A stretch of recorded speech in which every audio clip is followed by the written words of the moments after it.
അവൻ ഞങ്ങളുടെ ബന്ധനങ്ങളെ അഴിക്കുകയും ബാധകളെ ശരിപ്പെടുത്തുകയും നടപടികളെ സ്ഥിരപ്പെടുത്തുകയും കടങ്ങളെ വീട്ടുകയും കുറവുകളെ നീക്കിക്കളയും ചെയ്യുമാറാകട്ടെ. കൃപ നിറഞ്ഞ മാതാവേ, നിന്റെ ഏകജാതനായ പുത്രനോടുള്ള നിന്റെ യാചനയാൽ ഞങ്ങളുടെ ബലഹീനതകൾ നീക്കി ഞങ്ങളെ ശക്തിപ്പെടുത്തണമേ.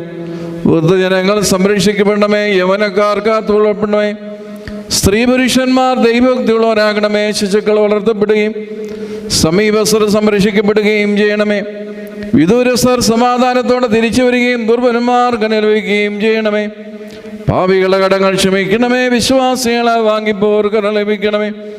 അധർമ്മികളായ മനുഷ്യദുഷ്ടതയിൽ നിന്നും കരുണയില്ലാത്ത അധികാര പീഡനങ്ങളിൽ നിന്നും പരിശുദ്ധ സഭയും അതിന്റെ മക്കളും സംരക്ഷിക്കപ്പെടണമേ. ശുദ്ധിമതിയായ മാതാവേ, കീർത്തിയുള്ളതും സുപ്രസിദ്ധവുമായ നിന്റെ പരിശുദ്ധയെ സമീപിക്കുന്ന സകല നിന്ന് രോഗിയുടെ നോട്ടത്തെ പിന്തിരിപ്പാൻ നിന്റെ ഏകപുത്രനോട് അപേക്ഷിക്കണമേ. നിന്റെ പ്രാർത്ഥനയാൽ നിരന്തരം